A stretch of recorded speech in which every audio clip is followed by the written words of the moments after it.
करते हैं the double ड्रामे का एपिसोड नंबर 12। तो एपिसोड 12 की स्टार्टिंग में हम देखते हैं कि जो आंटी ली होती हैं यानी कि जियांगली के चचेरे भाई रुई की माँ, तो ये उनके जगह को संवार रही होती हैं। वहाँ पे ढेर सारे गमले लेकर आई होती हैं, सजा रही होती हैं। दूसरी तरफ हम देखते हैं कि अपने पिता के साथ रुई जो होता है वो चेस खेल रहा होता है और इसमें जीत जाता है। उसके पिताजी कहते हैं हाँ तुम तो सच में प्रतिभाशाली हो गए हो जियांगली के साथ रह के। तो वो कहता है कि क्या मतलब आपका जियांगली के संरक्षण में जियांगली के साथ रह के, मैं शुरू से ही प्रतिभाशाली हूँ। तो उसके पिताजी कहते हैं हाँ तुम सच में प्रतिभाशाली हो। जिसके बाद से वहाँ पे उसकी माँ आती है और जियांगली आती है मिठाई लेकर, चाय लेकर इन लोगों को पिलाने के लिए। तो यहाँ पे जैसे बाप बेटे दोनों मिठाई पे टूटने जाते हैं तो उनकी माँ यानी मैडम ली जो होती है वो रोक देती हैं, कहती हैं कि तुम लोग बस खाने पीने में लगे रहते हो। जिसके बाद से जियांगली का हाथ पकड़ती हैं, जियांगली को धन्यवाद करती हैं कि तुमने अपने चचेरे भाई को सुधार दिया।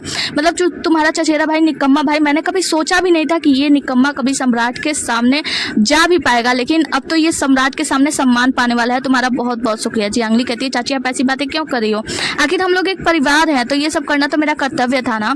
तो यहाँ पे जो रुई होता है यानी चचेरा भाई वो कहता है कि माँ आप ऐसा क्यों बातें कर रही हो, मतलब आप लोग इतना ज्यादा नाटक कर रहे हो, वैसे मैंने मेहनत किया, मैं प्रतिभाशाली हूँ इसीलिए मैंने इस सम्मान को पाया। जिसके बाद उसकी माँ उसे मारने को जाती है तो उनके पीठ में अकड़न हो जाती है। तो जिसके बाद से वो दर्द के मारे कराने लगती हैं और उनके पति जो है वो जाके मालिश करने लगते हैं कि ये दर्द ठीक तो है ना। वो चाची कहती है कि मालिश करो, मैं बूढ़ी हो गई हूँ, मतलब मुझे बहुत ज़्यादा दर्द हो रही है। इतने में जो चचेरा भाई होता है वो जियांगली को और टोंग को वहाँ से लेकर चला जाता है। तो दूसरी तरफ रुई अपनी सिस्टर को लेकर जाता है और उससे पूछता है कि मैंने सुना है कि जो मिस्टर जोऊ हैं वो तुमसे सगाई की बात करना चाहते हैं। वो कहते हैं कि करने दो, वैसे वो बचपन से बिगड़ैल है और उसकी बातों का मुझे कोई भी फर्क नहीं पड़ता, वो जो चाहे वो कर ले। जिसके बाद से वो कहता है कि तुम्हें पता है वो कई दिनों से ये संदेशा भिजवा रहा है कि वो आपसे सगाई करना चाहता है और घर वाले इस बात को टाल रहे हैं, लेकिन ज़्यादा दिन तक कैसे टालेंगे। आपको पता है जब आप झेना बहल में चली गई थी तो आपकी जो सौतेली माँ है वो जल्दी से आपकी तीसरी बहन को उसके साथ सेट कराना चाहती थी और उन्होंने उन दोनों की सगाई करवा दी जल्दी में। तो वो कह रहा है कि मुझे उनसे सगाई नहीं करनी है और उसे आपके साथ सगाई करनी है, इस बात का वो मतलब पत्र भेज रहा है। तो वो कहती है कि हाँ देखो क्या होता है, लेकिन मैं उसे सगाई वगाई कोई नहीं करना चाहती। दूसरी तरफ हम चाचा चाची को देखते हैं, जहाँ पे हम देखते हैं चाची की पीठ में दर्द हो रहा होता है तो चाचा जी उसका मसाज कर रहे होते हैं। तो यहीं पे पिता जियांग आते हैं और वो देखते हैं इन लोग को ऐसा करते हुए, तो कह रहे हैं क्या तुम लोग खुले में प्यार कर रहे हो, तुम लोग को समझ नहीं आती, अपने कमरे में जाओ। वो लोग कहते हैं नहीं ऐसी बात नहीं है, दरअसल इनके पीठ में मोच आ गई थी, मैं उसी की मसाज कर रहा था। पिताजी कहते हैं कि मुझे पागल समझते हो क्या, मेरे ही घर में ऐसे ऐसे हरकतें कर रहे हो और मुझे ही सिखा रहे हो। तो वो कहते हैं कि नहीं भाई आप गलत समझ रहे हैं, मैं सच बता रहा हूँ। तभी वो जब उनको झटक के समझाने जाते हैं तो इनके ही पीठ में दर्द होने लगती है, मतलब पिताजी आंख के पीठ में जोर से दर्द होती है और वो कहते हैं कि भाई जल्दी आओ मेरा पीठ दबाओ क्योंकि मेरे पीठ में मोच आ गई है। तो उनके भाई जाकर उन्हें पीठ दबाने लगते हैं तो वो कहते हैं कि अब क्या इतना जोर से दबा रहे हो, क्या तुम मुझे मार डालोगे, तुम जाओ अपनी ही पत्नी का पीठ दबाओ। जिसके वजह से वो अपनी पत्नी को लेकर वहाँ से जाने लगते हैं और रुई को यानी चचेरे भाई को बुलाते हैं और ये तीनों लोग साथ में दुखड़ा रोते रोते, मतलब हाँ माँ को दर्द हो रहा होता है ना, तो दुखड़ा रोते रोते ये लोग यहाँ से चले जाते हैं। आगे जियांगली आती है जो कि अपने पिता जियांग से मिलती है और उसके पिता जियांग उससे मिलकर कहते हैं कि जियांगली तुम्हें पता है आज मैं बहुत ही ज़्यादा खुश हूँ, मेरी नाक तो ऊँची हो गई, पूरे समाज में लोग बातें कर रहे हैं कि जियांगली कितनी ज़्यादा अच्छी है। सच बताओ तो मुझे ये तो लगा था कि हाँ तुम पढ़ाई लिखाई थोड़ा बहुत जानती होगी, लेकिन तुम सितार इतना अच्छा बजाती हो इसके बारे में तो मुझे कोई आइडिया ही नहीं था। वो कहती है कि ज़ैनब हॉल में एक दीदी थी जो कि सितार बजाया करती थी, तो मैं इनसे छिप छिप के सितार सीखा करती थी और जाने से पहले उन्होंने अपना सितार और साथ ही एक किताब मुझे दिया था कि मैं सितार को और अच्छे से प्रैक्टिस कर सकूं। और आपको पता है जिस कोने में मैं बैठ के प्रैक्टिस करती थी वहाँ पे थोड़ी सी गंदगी जम जाती थी, तो ज़ैनब हॉल की जो मालकिन थी वो मुझे बहुत डांट लगाया करती थी, बहुत मारती थी, मतलब परेशान करती थी।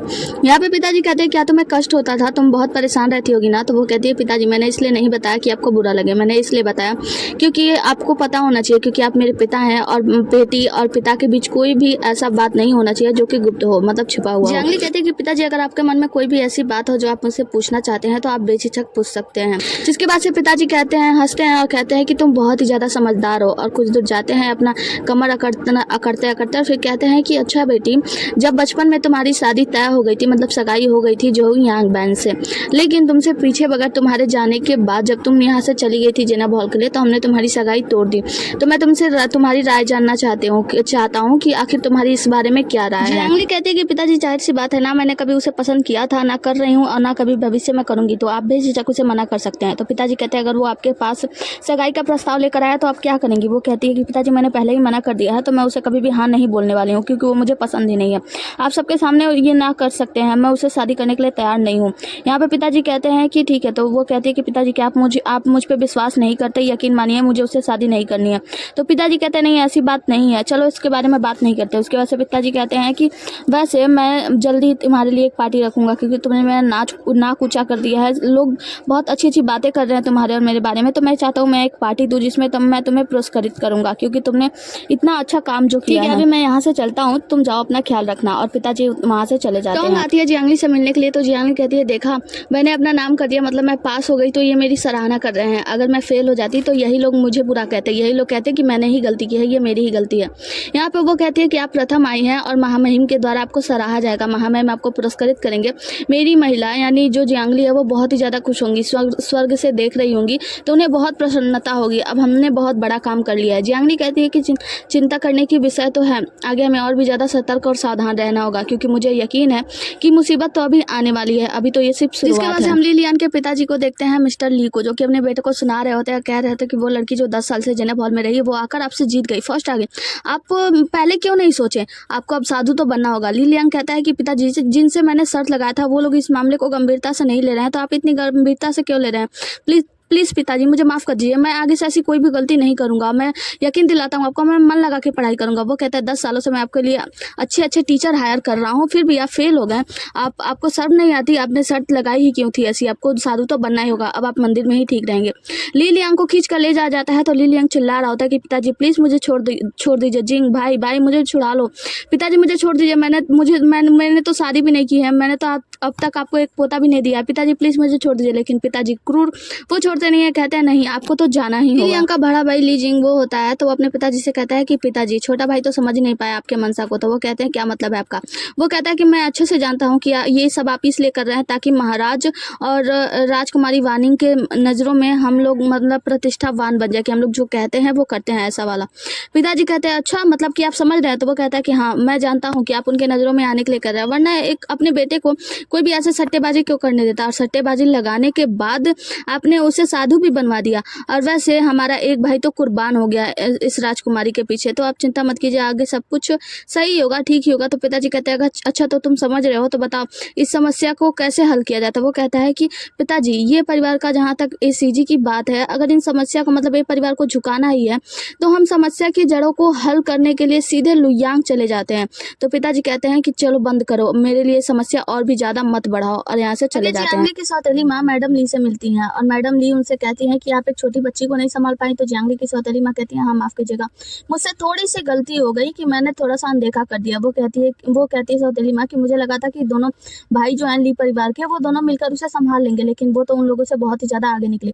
तो वो कहते हैं कि हाँ अब तो वो आपके खानदान से बाहर भी निकल गई है, जियांग परिवार से, और यहाँ तक कि स्कूल में पढ़ी है, वहाँ के नियमों का उथल पुथल करिए, फर्स्ट आ गई है, तो आपके हाथ क्यों ही आएगी। वो कहती है कि हाँ, जिसके बाद से ये दोनों लोग मिलकर बातें करते हैं, तो हमें पता चलता है कि इन लोग को शक हो गया कि जियांगली तो जियांगली है ही नहीं। ये लोग कहते हैं कि वो 10 साल तक रही है जेनेब हॉल में, वो जंगली लड़की, वो इतनी ज्यादा तेज और ऐसे कैसे हो सकती है, मतलब होशियार कैसे हो सकती है।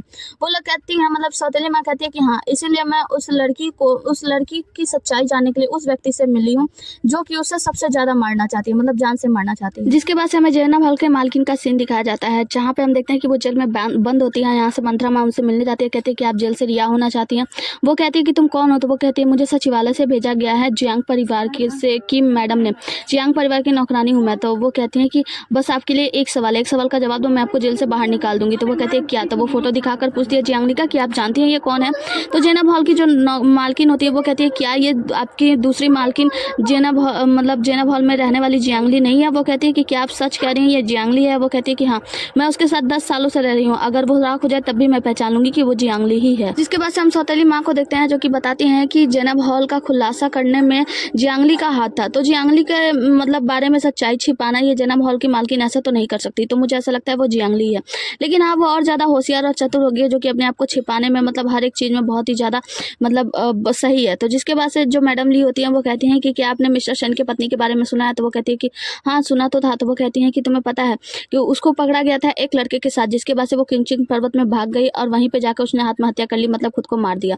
तो एक लड़की के लिए सबसे बड़ा धन पता है क्या होता है, उसका पूरा जिंदगी का सबसे बड़ा धन होता है उसका कौमार्य। रहे हैं। तो जल्दी ही वो महल में आने वाली है जियांगली। यहाँ पे महल में महाराज बुलाने वाले हैं सबके साथ भोजन करने के लिए और उपहार देने के लिए। तो इसी के बीच कुछ ऐसा हम खेल खेलते हैं जिससे जियांगली किसी के साथ इंटीमेट हो जाए और फिर वो अपना कौमार्य खो देगी। फिर तो पिता जियांग भी उसका सपोर्ट नहीं करेंगे और वो सबकी नज़रों में गिर जाएगी। फिर उसके साथ क्या होगा, क्या हम लोग कर सकते हैं, ये तो कोई सोच भी नहीं सकता। तो सौतेली माँ कहती हैं लेकिन इसमें तो हमारे परिवार की प्रतिष्ठा भी बर्बाद हो जाएगी। तो वो कहती है चिंता मत कीजिए, आपके पति को कुछ भी नहीं होगा, मतलब मिस्टर जियांग को कोई भी वो नहीं किया जाएगा, बस जियांगली को दोष दिया जाएगा। अगले सीन में हम दादी जियांग को देखते हैं जो ढेर सारा सामान, मतलब ढेर सारा कपड़े आभूषण वगैरह मंगाती हैं अपने पास में और जियांगली को बुलाती हैं। तो जियांगली से कहती हैं कि आप महल जाने वाली हैं तो मैं चाहती हूँ कि आप अच्छे आभूषण और कपड़े पहन के जाएं, तो आप इसमें से कोई भी कपड़ा चुन सकती हैं। जियांगली कहती है कि दादी माँ, मैं जियांग परिवार को रिप्रेजेंट करने वाली हूँ, तो आप मेरे लिए कोई भी कपड़ा खुद चुन दीजिए। दादी माँ कहती है कि ठीक है, मैं आपके लिए ये भी करूँगी। और वो उठती हैं और कुछ अच्छे से कपड़े और आभूषण चुन लेती हैं, जिसके बाद से दादी माँ उनकी बहुत ही ज़्यादा सराहना करती हैं, मतलब जियांगली की। जिसके बाद से वो कहती हैं कि वैसे हाँ, मुझे आपसे एक बात कहनी है। देखो, आप महल में जा रही हो और महल घर जैसा सुरक्षित नहीं है, तो वहाँ पे अपना और अपनी बहनों का भी ख्याल रखना और सावधानीपूर्वक जो भी कार्य करना सोच समझ के करना और सावधान रहना कि कहीं तुम्हें कोई परेशानी ना हो। तुम जियांग परिवार की बहुत अच्छी बेटी हो। जियांगली कहती है शुक्रिया दादी माँ। दादी माँ कहती है कि 10 साल से आप जेनब हॉल में रही हैं, 10 साल बाद आप मुझसे मिले, मुझे कभी ये बात का एहसास नहीं था, मतलब मैंने सोचा नहीं था कि आप इतनी ज़्यादा तेज तर्रार पढ़ने लिखने में और अव्वल आएंगी। तो वो कहती है कि दादी माँ, आपको और पिताजी को मैं कैसे निराश कर सकती हूँ। दादी माँ कहती है कि हाँ, आप बहुत अच्छे बच्चे हो। आगे हम जियांग परिवार की तीसरी बेटी रुमोई को देखते हैं जो कि बहुत ही ज़्यादा गुस्से में होती है, कपड़े वपड़े को फाड़ वाड़ रही होती है। यहाँ पर उसकी सौतेली माँ आती है, कहती है कि कल तुम्हें दावत में जाना है। तो वो कहती है माँ, मैं दावत में नहीं जाना चाहती। सौतेली माँ कहती है कि आखिर क्यों नहीं जाना चाहती। तो वो कहती है कि माँ, महामहिम जो है वो फर्स्ट कलाकार से मिलना चाहते हैं, लेकिन मैं तो फेल हो गई हूँ ना। तो वो कहती है कि देखो, हार गई है, इसमें कोई बड़ी बात नहीं है, हार ही तो गई हो ना। वो खड़ी हो जाती है गुस्से में और कहती है कि बिल्कुल ऐसा नहीं है, मैं हार गई। इसमें या तो ये बात है कि मुझे अच्छे से सिखाया नहीं गया, या तो दूसरी बात यह है कि आपने सिखाया ये सही नहीं था, मतलब आपने ही गलत व्यक्ति को सिखाया था। जिसके बाद उसकी माँ को गुस्सा आता है, उसे थप्पड़ उठाने जाती है, फिर अपने आप को शांत करती है और कहती है तुम्हें महल तो जाना ही होगा, क्योंकि महामहिम ने यह दावत रखा है तो तुम मना नहीं कर सकती। ना चाहते हुए भी तुम महल जाओगी और जियांग परिवार को शर्मिंदा मत करना और अपनी हार अब स्वीकार कर लो।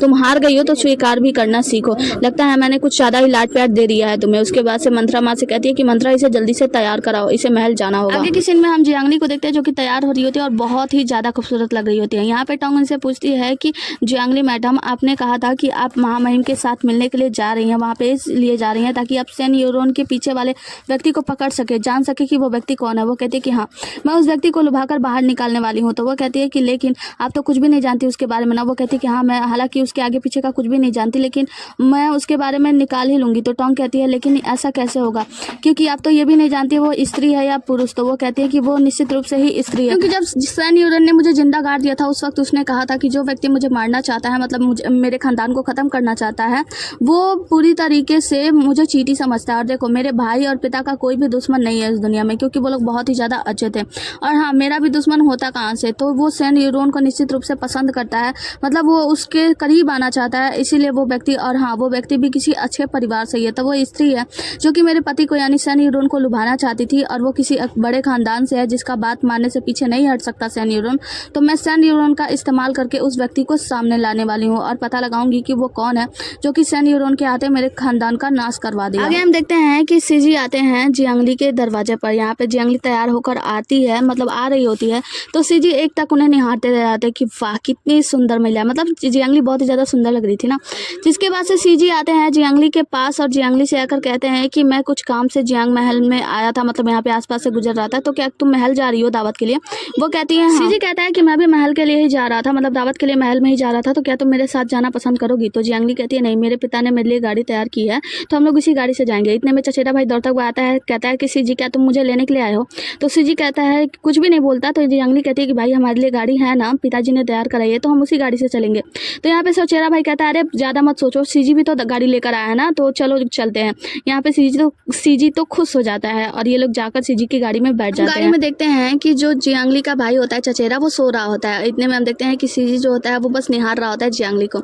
यहाँ पे चचेरे भाई की आँख खुलती है तो वो कहता है कि सीजी तुम मेरी बहन को क्यों देख रहे हो, क्या तुम मुझसे पसंद करते हो ना। तो वो तो कुछ भी बोल नहीं पाता, कहता है नहीं ऐसी बात नहीं है। तो वो कहते हैं कि हाँ मुझे पता है, तुम्हें उसका पोशाक बहुत ही ज़्यादा पसंद आया होगा ना, ये सफ़ेद कलर का धुएं धुएं जैसा, मतलब इतना हल्का है। तुम जरूर ऐसा ही कोई पोशाक बनवाना चाहते हो, इसी कपड़े का कोई कपड़ा बनाना चाहते हो, है ना। उसके पास जाके बैठ जाता है। तो वो कहता है नहीं नहीं ऐसी बात नहीं है। वो कहता है कि नहीं नहीं सच बताओ, मुझे तुम्हारे चेहरे से ऐसा लग रहा है, तुम्हारा छोटा चेहरा देखो जो कि पूरी तरीके से लाल हो गया है। वो कहता है ऐसी बात नहीं है, दरअसल मैं पहली बार महल जा रहा हूँ ना, तो मैं थोड़ा सा घबराया हुआ हूँ। तो वो कहता है कि हाँ, पहली बार जब कोई महल जाता है तो घबराया हुआ तो होता ही है, बस मैं ही ऐसा हूँ जिससे थोड़ी सी नींद भी नहीं आ रही है घबराहट के कारण। और फिर अपना वो करके सो जाता है। हम देखते हैं कि ये तीनों लोग महल के गेट के बाहर पहुंच जाते हैं। ये सीजी और जियांगली का चचेरा भाई और जियांगली तीनों लोग गेट से मतलब गेट के बाहर उतरते हैं। यहाँ पे जियांगली खड़ी होती है गेट को देखते हुए। उसे याद आता है वो समय जब इसका पति यानी कि मिस्टर शन जो है ना, वो ग्रेजुएट हुए थे। तो वो ग्रेजुएट हुए थे तो महल में पुरस्कार के लिए जा रहे थे। तो उन्होंने कहा था कि जियांगली तुम मेरे साथ चलो, महल में क्यों नहीं चलती। वो कहती है कि देखो आप ग्रेजुएट हुए हो और आपको पुरस्कार मिलना है तो आपको जाना चाहिए, मैं वहाँ जाकर क्या करूँगी। वो कहते हैं कि तुम मेरी पत्नी हो, तुम क्यों नहीं जाओगी भला। वो कहती है आप जाओ, मैं यहाँ पे आपका इंतजार करूँगी, और वैसे भी मुझे डर है कि मैं आपको शर्मिंदा कर दूँगी क्योंकि मैं तो महल के नियम नहीं जानती ना। तो वो कहते हैं कि ली तुम ऐसी बातें क्यों करती हो, तुम हमेशा से मेरी हो और हम दोनों में कोई फ़र्क थोड़ी ना है, मैं तुमसे बहुत प्यार करता हूँ, तुम जानती हो ना। तो जियांगली कहती है हाँ मैं अच्छे से जानती हूँ, इसीलिए अब तुम मेरी बिल्कुल भी चिंता मत करो, तुम अंदर जाओ, मैं यहीं तुम्हारा इंतजार करूँगी, जाओ पुरस्कार लो और जल्दी आना। जिसके बाद से जियांगली का पति मतलब जो मिस्टर शन होते हैं ना, वो वहाँ से अंदर जाते हैं और जियांगली उन्हें खड़े खड़े देख रही होती है।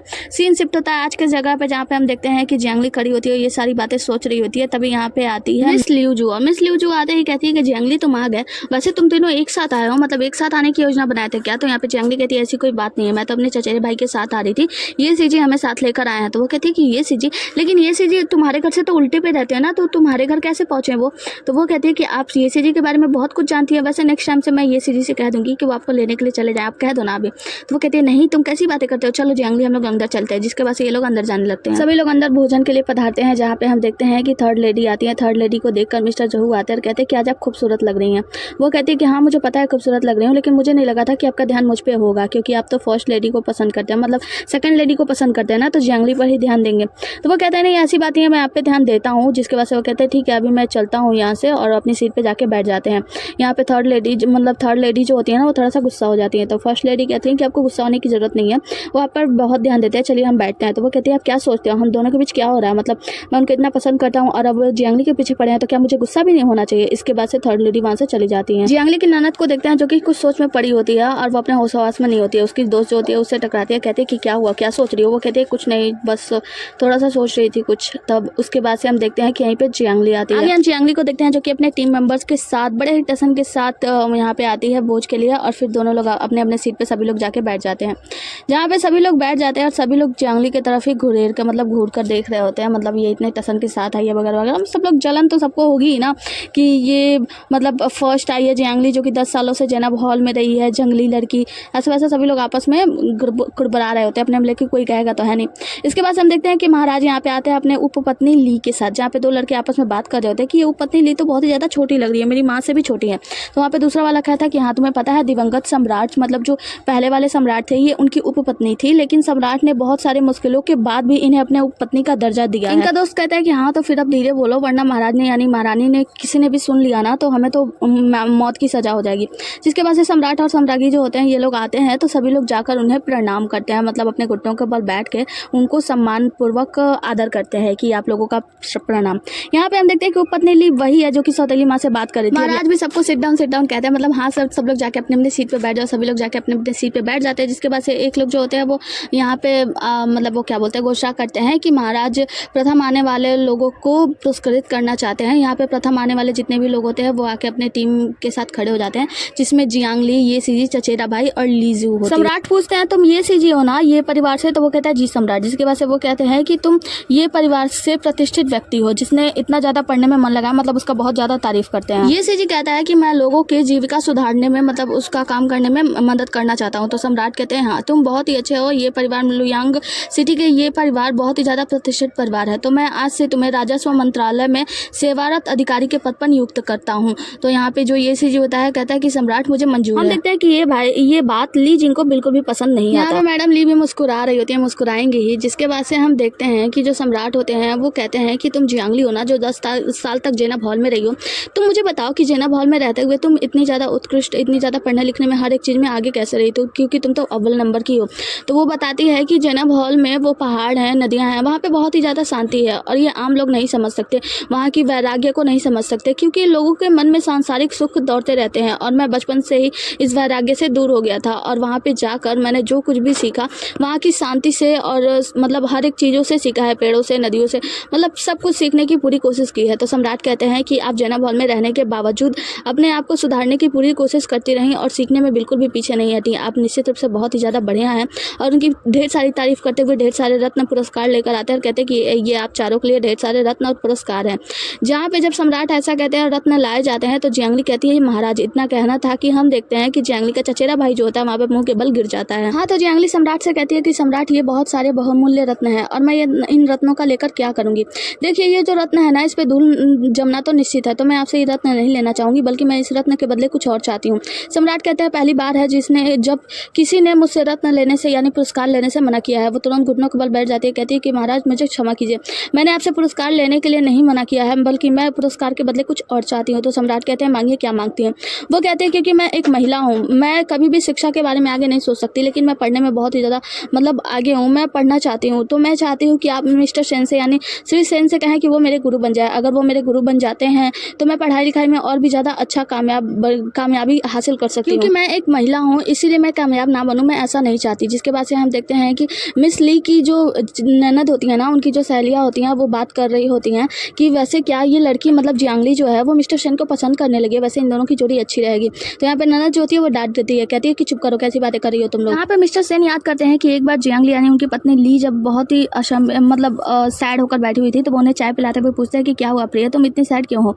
तो वो बताती है कि दरअसल आज मैं सब्जी खरीदने के लिए मार्केट गई थी, तुम्हें पता है सब्जी वाला आज नहीं आया था। तो वो कहते हैं क्यों। तो वो कहता है कि तुम्हें तो पता है ना कि सभी को सेना में भर्ती होना ही पड़ता है, क्योंकि उसका बेटा जो डकैतों के हाथे मारा गया था तो उस व्यक्ति को मतलब उस बूढ़े व्यक्ति को जाकर वहाँ पे मतलब अपना नाम लिखवाना पड़ा, सेना में भर्ती होना पड़ा, क्योंकि वो बूढ़ा था, लाचार था, इसी वजह से वहाँ पे उसकी मृत्यु हो गई। तो यहाँ पे वो कहता है कि मुझे मिल गया, मुझे कुछ किताब लिखनी है। तो वो कहते हैं क्या मतलब। तो वो बताता है कि तुमने मुझे बहुत अच्छा सुझाव दिया और मैं एक किताब लिखूंगा। जहाँ पे उसने वो किताब लिखा था पुरुषों का संघर्ष, और इस पुरुषों के संघर्ष किताब के वजह से ये बहुत ही ज़्यादा पॉपुलर हो गए थे, मतलब मिस्टर सेन। तो यहाँ पे वो याद करते हैं कि ये किताब लिखने के लिए प्रेरणा भी मुझे मेरी पत्नी यानी जियांगली से ही मिली थी।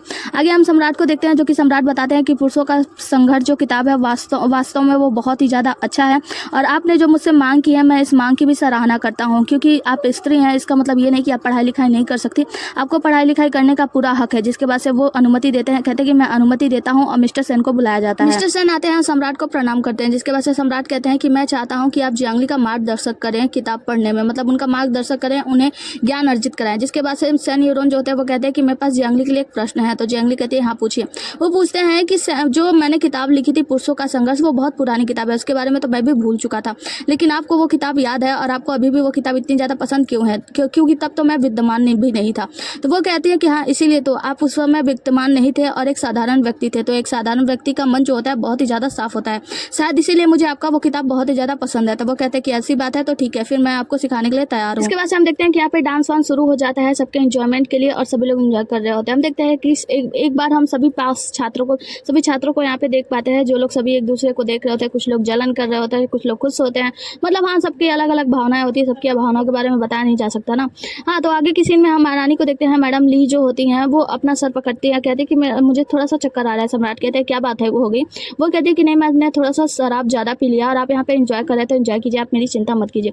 सम्राट कहता है ऐसी कोई बात नहीं है, मैं आपके साथ आराम करने के लिए चलूंगा, और उन्हें अपने साथ लेकर जाने लगते हैं, जहाँ पे घोषणा होती है कि सम्राट यहाँ से जा रहे हैं। जिसके बाद से सभी लोग उठकर सम्राट को प्रणाम करते हैं, मतलब उन्हें सम्मान देते हैं। और जो सम्राज्ञी होती है यानी मैडम ली होती है, सम्राट के साथ जा रही होती है ना, तो वो इशारा करती हैं एक नौकरानी की तरफ, और हम उस नौकरानी को देख पाते हैं जो कि इशारा समझ जाती है कि अब हमें क्या करना है, मतलब इन्होंने कुछ ना कुछ खेल तो किया ही है। आगे का सीन में हम देखते हैं जियांगली आराम से बैठी होती है, तभी यहाँ पे मिस्टर सेन के पास दो छात्र जाते हैं और उन्हें सम्मान जताते हुए शराब पीते हैं। जियांगली भी उनके पास जाती है और उन्हें सम्मान जताती है कि आपने मेरा टीचर बनने का स्वीकार किया, आपको बहुत बहुत शुक्रिया। तो वो भी शराब पीते हैं। जिसके बाद से वो कहती हैं कि वैसे आपकी पत्नी मर चुकी है, आप बहुत ही ज़्यादा उदास होंगे ना, मतलब हमेशा उदास हुए रहते हैं, तो क्या आप उन्हें अभी भी याद करते हैं। वो कहते हैं कि मेरी पत्नी मैं उससे बहुत ही ज़्यादा प्यार करता था, हालांकि उसकी मृत्यु हो गई है, मुझे उसकी याद आती है, मतलब जब वो जिंदा थी मेरे आसपास हमेशा से रहा करती थी, लेकिन अब मेरे मन में उसकी याद बसी हुई है तो मैं थोड़ा सा उदास हो जाता हूँ। तो वो कहती है कि अच्छा, मतलब ये उनको ना भड़काने की एक तरीके से कोशिश कर रही होती है सेन यूरोन को। यहाँ पे सेन यूरोन कहते हैं कि पहले ही आपने अच्छा प्रदर्शन किया, इस वजह से मैं आपका टीचर बनने के लिए राजी हुआ हूँ। वो कहती है आपका धन्यवाद। तभी यहाँ पे अनाउंस होता है राजकुमारी वार्निंग यहाँ पे आ चुकी हैं, जिसके बाद से राजकुमारी वार्निंग आती है और सभी लोग इन्हें प्रणाम करते हैं। प्रिंसेस वार्निंग जो होती है वो सबका सम्मान स्वीकार करती हैं, जिसके बाद से वो कहती हैं कि महामहिम राजकाज के काम में बिजी हैं, तो उन्होंने मुझे यहाँ पे भेज दिया आप लोग के साथ एंजॉय करने के लिए।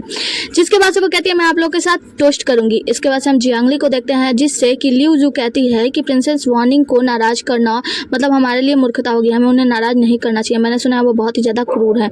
और यहाँ से जियांगली भी अपने जगह पे चली जाती है। जियांगली टोस्ट करती है और सोचती है जब एक बार श्रीमान सेन बाहर आ रहे थे और जियांगली बाहर उनका इंतजार कर रही थी, जब उनकी पत्नी थी, उस वक्त राजकुमारी वार्निंग की गाड़ी आके रुकी थी श्रीमान सेन के सामने ही। और यहाँ पे कुछ ऐसा घटना घटा था, लेकिन अभी दिखाया नहीं जाएगा, अभी आगे दिखाया जाएगा, है ना। तो यहाँ पे हम देखते हैं कि जियांगली सोचती है वार्निंग को देखकर कि क्या यह वह महिला हो सकती है जिसके बारे में मैं सोच रही हूँ। जिसके बाद से वार्निंग कहती है कि मैंने सुना है कि आप एक स्त्री के साथ टोस्ट कर रहे थे, शराब पी रहे थे। तो वो कहते हैं मतलब श्रीमान से कहते हैं हाँ, दरअसल वो फर्स्ट आई है और वो मेरे साथ टोस्ट करना चाहती थी। तो वो कहते हैं अच्छा। वार्निंग कहती है कि मैंने ये भी सुना है कि कोई महिला है जिसके आप जो कि आपकी छात्रा बनना चाहती है, उसने आपके विद्यमान की उसको पहचान लिया है कि आप बहुत ही ज़्यादा विद्यमान है। तो वो कहते हैं कि हाँ वो राजकुमारी जियांगली है, मतलब जियांगली है। जिसके बाद से वो कहती है राजकुमारी वार्निंग की अच्छा कौन है वो, और उसके तरफ देखती हैं तो कहती हैं आप ही हैं वो। तो वो कहती है कि जी हाँ, मैं जियांग परिवार की दूसरी बेटी जियांगली हूँ। तो वो कहती है जियांगली आपका चेहरा मुझे किसी की याद दिलाता है, लेकिन वो कुछ कहती नहीं है। जिसके बाद से कहती है कि चलो ठीक है, अच्छी बात है। जिसके बाद से वो कहती है कि आप गाना बजाओ, कुछ म्यूजिक बजाओ। उसके बाद से श्रीमान सेन से कहती है कि आप कुछ नृत्य कीजिए, मेरे यहाँ पे खेलिए, कुछ डांस वांस कीजिए ना। तो श्रीमान सेन कहते हैं प्रिंसेस वार्निंग आप अच्छी से जानती हैं कि मैं टीचर हूँ, मेरी गरिमा का कृपया थोड़ा सा ख्याल रखिए। प्रिंसेस कहती हैं कि आप अच्छे से जानते हैं कि मुझे आपके गरिमा को बिगाड़ने में कितना ज्यादा मजा आता है। कहती हैं कि आप डांस करो। श्रीमान सेन तो यहाँ पे कुछ भी नहीं बोल पाते हैं। हम देखते हैं कि वार्निंग तो उन्हें छेड़ रही होती है। आपको तो पता ही है ना कि मुझे आपके गरिमा के साथ खेलना कितना पसंद है। इसके बाद हम देखते हैं जियांगली याद करती है कि उस वक्त प्रिंसेस वार्निंग आई थी और श्रीमान सेन का हाथ पकड़ रही थी। तो श्रीमान सेन ने अपना हाथ हटा लिया था और प्रिंसेस वार्निंग ने यहाँ पे उनकी पत्नी को ली को देख लिया था और उन्हें देखकर मुस्कुराई थी। तो यहाँ पे जो प्रिंसेस वार्निंग होती है वो कहती हैं कि मुझे ऐसा क्यों लगता है कि दूसरी बेटी जियांगली का चेहरा जो है ना श्रीमान सेन की दिवंगत पत्नी से मिलता जुलता है। तो यहाँ पे ननद का भी होश उड़ जाता है। श्रीमान सेन कहते हैं ऐसी कोई बात नहीं है, एक चेहरे के बहुत सारे लोग होते हैं। तो यहाँ पे जो जियांगली होती है वो कहती है कि मेरी और भी सारी बहनें हैं, आप देख सकती हैं। अगर आपको ऐसा लगता है कि मैं उनकी तरह जुड़वा हूँ तो मैं आपको बता दूं कि मैं कभी उनकी पत्नी से नहीं मिला हूँ, मैं उनकी पत्नी के बारे में कुछ भी नहीं जानती। वो कहती है खैर ये सब बातें तो होती रहेंगी। प्रिंसेस वार्निंग कहती है कि वैसे आज हम लोग यहाँ पे आए हैं, बहुत सारा शराब तो हम लोगों ने पी ही लिया है, तो चलिए कुछ मस्ती करते हैं, मजा करते हैं और देख लेते हैं कि आप में कितनी ज्यादा प्रतिभा है। तो आपके प्रतिभा को जांच लेते हैं और ताली बजाती हैं। कुछ लोग वहाँ पे तीर धनुष लेकर और कुछ पैसे वैसे सिक्के विक्के लेकर आते हैं। प्रिंसेस वार्निंग जियांगली से कहती है कि मैंने सुना है कि आप तीरंदाजी में बहुत ही ज्यादा अच्छे हैं, तो आपके लिए कुछ निशाना लगाने के लिए बुलाया जाता है। तो यहाँ पे जियांगली कहती है कि आपने गलत सुना है, मैं तीरंदाजी में अच्छा नहीं हूँ। वो कहती है मैंने सुना है कि आप सितार बजाने के साथ साथ तीरंदाजी भी कर सकती हैं, तो क्यों ना कुछ अपना कौशल हमें भी दिखाएं। उसके बाद से एक बड़ा सा लैंप खड़ा किया जाता है, उस पर एक फल रख दिया जाता है और कहते हैं कि लेकिन इसमें मजा नहीं है क्योंकि ये तो जीवांत नहीं है ना, तो किसी जीवित व्यक्ति को बुलाया जाए। और फिर चारों तरफ देखती हैं, देख रही होती है कि आखिर बुलाया किसे जाए, किसे निशाना पे रखा जाए। चारों तरफ देखने के बाद वो मिस्टर ली के बड़े बेटे ली जिंग को बुलाती हैं। कहती हैं कि ली जिंग तुम आ जाओ, तुम यहाँ पे खड़े हो गए अपने सर पे कुछ रख के। यहाँ पे ली जिंग तो बहुत ही ज्यादा डर जाता है कि अब मेरा क्या होगा। वो कहती हैं कि अब तुम आके यहाँ पे खड़ा हो जाओ, अब खेल में ज्यादा मजा आएगा। जिसके बाद से जियांगली को कहते हैं कि अब आप तीरंदाजी कीजिए, लेकिन यहाँ पे मिस्टर सेन बोल पड़ते हैं कि मैं इसके जगह पे लक्ष्य बनना चाहता हूँ। वार्निंग कहती हैं कि आप क्या मुझे नाराज कराना चाहते हैं। वो कहते हैं कि नहीं, मुझे डर है कि मेरे जो छात्र हैं वो सभी युवा हैं और वो आपको नाराज नहीं कर सकते, इसीलिए मुझे कृपया माफ कीजिए। मैं यहाँ पे खड़ा होना चाहता हूँ, लक्ष्य बनना चाहता हूँ। अगर कुछ ऊंच नीच होता है तो ये मेरे साथ होगा, मेरे छात्रों के साथ कुछ भी नहीं होगा। तो यहाँ पे प्रिंसेस वार्निंग कहती है ठीक है, अगर आप आ ही रहे हो तो मजा इसमें क्या है, तो फिर एक काम करो, जो तीर हम लोग मंगवाए हैं उसमें जाकर नुकीला भी करवा के ले आया जाए। प्रिंसेस वार्निंग कहते हैं कि इन तीरों को नुकीला किया जाए, जिसके बाद से सभी लोग डर रहे होते हैं कि मिस्टर सेन का क्या होगा। यहाँ पे ली जिंग को कहती हैं कि अब तुम जाकर अपनी सीट पे बैठ सकते हो। वो प्रणाम करके वहां से चला जाता है। प्रिंसेस वार्निंग एक जग मंगाती हैं और मिस्टर सेन यूरोन को देती हैं। कहती हैं कि ये जग लो और इसे ले जाकर तुम अपने सर पे रख के खड़े हो जाओ। जिसके बाद से जो जियांगली है वो निशाना लगाएगी। सेन यूरोन वो जग ले लेते हैं और कुछ दूरी पे जाके वहां पे अपने सर पे रख के ये जग को खड़े हो जाते हैं। यहाँ पे हम देखते हैं कि प्रिंसेस वार्निंग कहती हैं जियांगली को कि अब आप अपना निशाना साध सकती हैं। जियांगली मुस्कुराती है प्रिंसेस वार्निंग को देखकर। जिसके बाद से वो उनके कपड़े में एक लटकन देखती है। उसे याद आता है कि वो लटकन उनके पति यानी सेन यूरोन लेकर आए थे एक बार। जियांगली ने पूछा था कि ये कैसा लटकन है, तो उन्होंने कहा था कि मैं दुकान से गुजर रहा था, वहां पे मैंने ये देखा, ये बहुत ही ज्यादा अद्भुत लगा, तो मैं इसे आपके लिए लेकर आया। आपको पसंद आया ना तो जियांगली खुश हो जाती है और दोनों एक दूसरे को गले लगाते हैं। यहाँ पे भी हम देखते हैं कि सैन यूरोन थोड़ा सा उदास होते हैं। जियांगली निशाना लगाने को तैयार हो रही होती है। प्रिंसेस वानिंग कहती है कि आप किस चीज का इंतजार कर रही हैं, आपको निशाना लगाना चाहिए। देखिए ना, श्रीमान सेन का हाथ भी दर्द हो रहा है। जिसके बाद से हम देखते हैं कि सीजी सामने आते हैं और वो रोकते हैं प्रिंसेस वानिंग को ये कहते हुए कि इन्होंने आज रात थोड़ी सी शराब पी ली है, अगर ऊंच नीच हो जाता है तो। प्रिंसेस वानिंग कहते हैं कि आप कौन होते हैं रोकने वाले, और जियांगली से कहते हैं कि निशाना लगाओ। देखो ना, सैन यूरोन का हाथ भी दर्द कर रहा है। जिसके बाद से जियांगली कहती है कि मैं निशाना तो लगा दूं, लेकिन आप सोचिए आज मैं पी हुई हूँ, मतलब दारू वारू पिया है मैंने, लेकिन अगर इसके बीच मेरा निशाना चूक जाता है तो क्या होगा। सैन यूरोन कहते हैं आपको चिंता करने की कोई जरूरत नहीं है, क्योंकि ये महामहिम यानी प्रिंसेस के खेलने का समय है। वो बस ये यहाँ बस एक खेल हो रहा है, तो मेरे मरने जीने की आपको फिक्र करने की कोई भी जरूरत नहीं है। जिसके बाद से जियांगली निशाना साध लेती है और याद करती है ड्यूक सू ने जब उसे सिखाया था निशाना लगाना, और जिसके बाद से वो याद करती है कि जब सैन यूरोन ने उन्हें जान से मारने की कोशिश की थी और वो निशाना साधती है, खूब जोर से रस्सी खींचती है। लेकिन इसी के साथ ये एपिसोड यहीं पे खत्म हो जाता है। मिलते हैं अगले एपिसोड में, तब तक के लिए बने रहिए हमारे साथ। Tata bye bye, take care.